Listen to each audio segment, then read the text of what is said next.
And Ren, um can you spotlight just the speaker during the recording? I think I So, have just done that. oh, perfect. Thanks. Okay, yeah. And then here's the first slide. Thank you.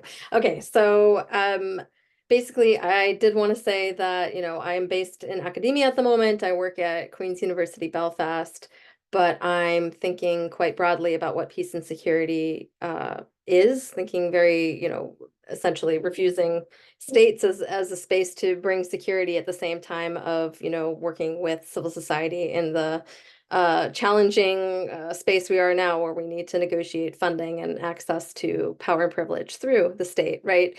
I also became a birder during COVID, so I like to share some of these pictures because that's very much become a part of my identity to leave the confines of what academia can make of you to walk outside and see birds and see trees. And this is also a photo. The Queers Support the Strikes is a queer bookstore in Scotland. But anyway, so this is just like a little bit of background about me. These photos are all taken in the Botanic Garden in Bogota. And next slide. So yeah, as I said, I'll talk a bit about what WPS is, why it is that I'm invested in queering WPS, and then working with Columbia Diversa in Columbia, and then how to think about this theoretical intervention into peace and security in practice. I'm not actually talking about lesbian activism and queer peace, so let's hope the rest of the slides are correct. I'm happy to talk about that, but not during the presentation today. Okay, so quick and dirty, what is WPS? The first resolution was introduced at the Security Council in the year 2000. And so this was the first time that women spoke, and I should also say the Security Council being the body at the UN that is essentially, I mean, as we've seen most recently in the case of responding to the bombardment in Gaza, is the site where really important decisions are made about where there's responses to conflict, and also what funding initiatives go forward for peace. So it wasn't until 2000 that women were even prioritized at all in this space. And that was at the behest of civil society organizing to bring focus to women's experiences in conflict. This was also about, so there's a resolution that passed in 2000 that does have the language of including a gender perspective as a dimension of understanding all peace and security. So since that resolution in 2000, there's now 10 resolutions. There's also become much more professionalizing around women, peace, and security. There's entire MA programs around it. There's also states have developed national action plans to, make promises and commitments about how these resolutions are implemented, but none of them talk about sexuality. None of them talk about LGBTQ issues. And in fact, it's in the latest attempt to pass an additional resolution, there was pushback about even using the word gender, which came from the US. Historically, the pushback on using gender has been predominantly from Russia and the Holy See, but now, as you are all very much aware, I'm sure in your work, even using the word gender is receiving significant pushback to the point of resolutions failing. Okay, so next. So in my 2016 article, and how the interventions I've had the opportunity to make in various foreign policy spaces is essentially challenging the heteronormative underpinnings of women, peace, and security, reminding everyone that everyone has a sexual orientation and gender identity, and also that it's important to be really specific about definitions around women and gender, and increasingly making the arguments around how women, peace, and security is reproducing racial hierarchies, reproducing the idea of the global north coming in to develop the global south, and the Western imaginations about sexuality that come with that, and how queering and trans leadership can really change what peace and security means, who peace and security is for. So next, please. So, you know, as I basically was saying, this is about looking at confronting these racial hierarchies. And also, I think, as I show with this photo here, it's about showing that queers are not a new idea.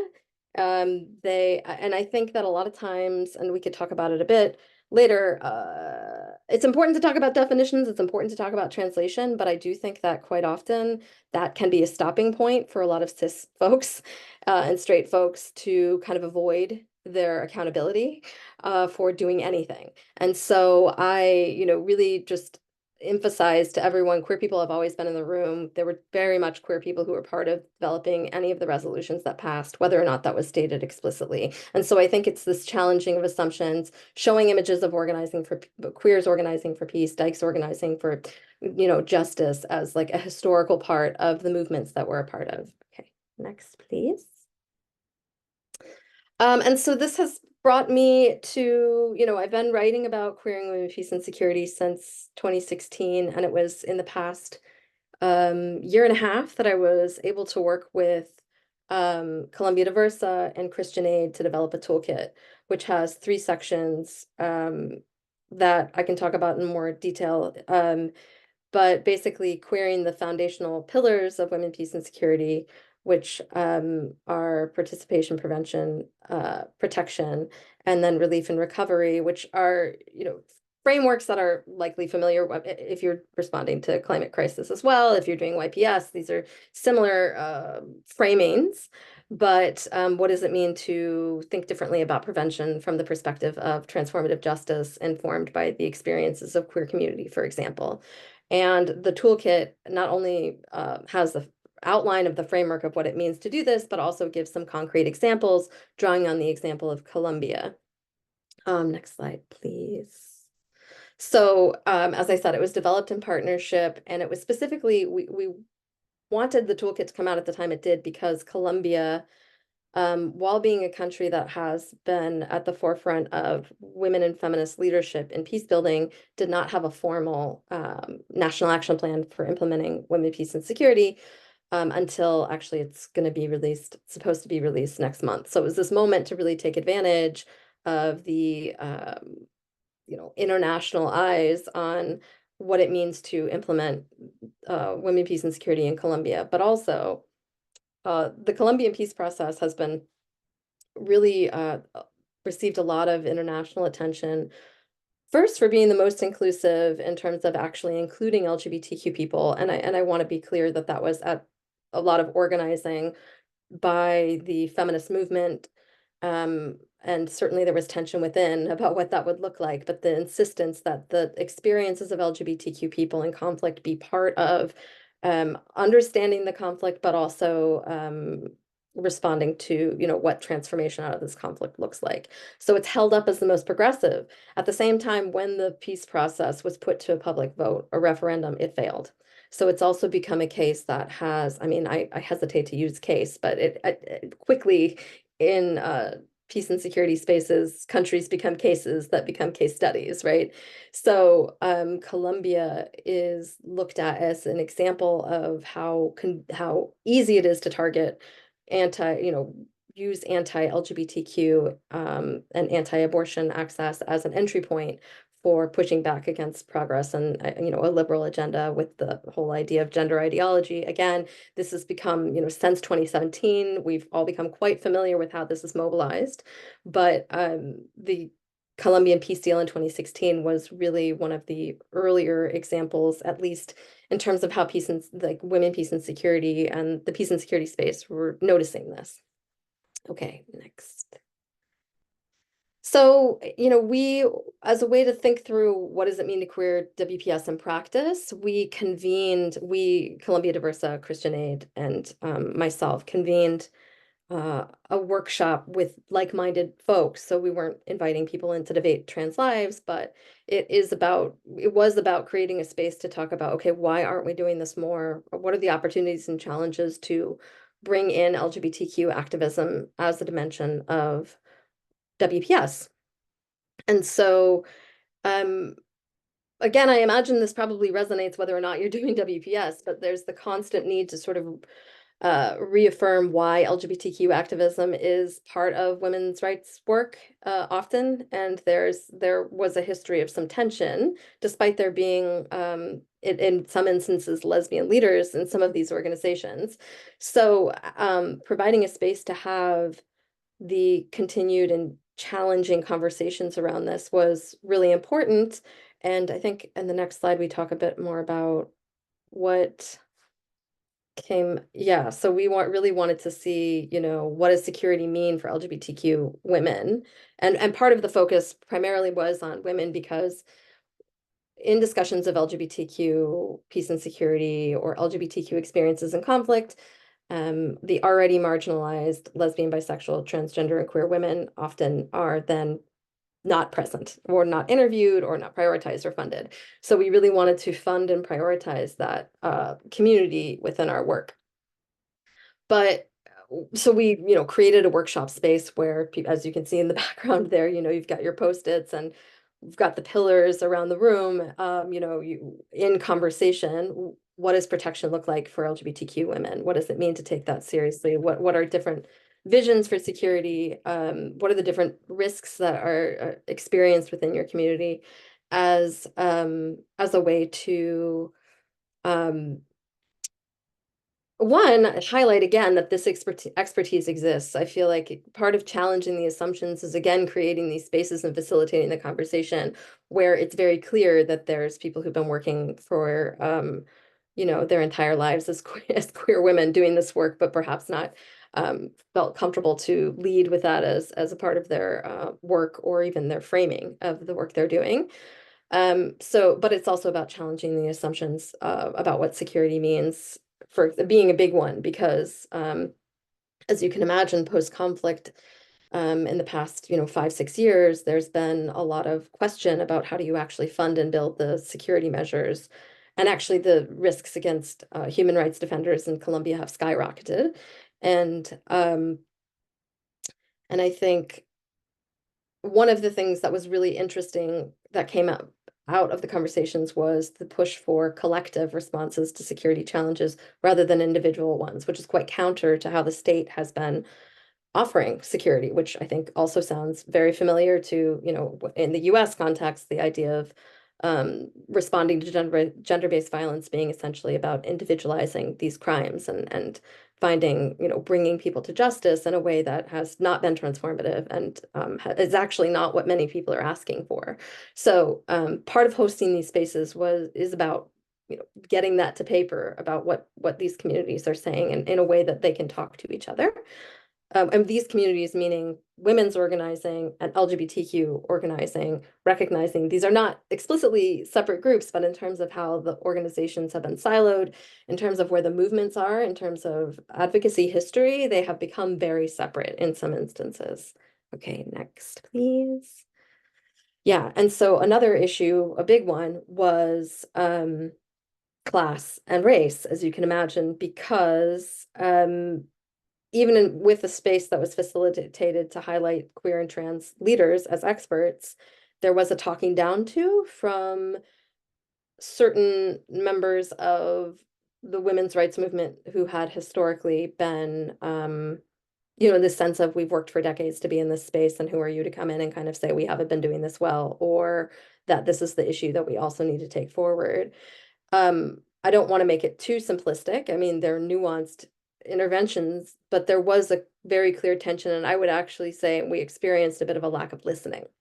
And that became a huge, and it is a huge issue with class, race, and the devaluing of queer and trans expertise.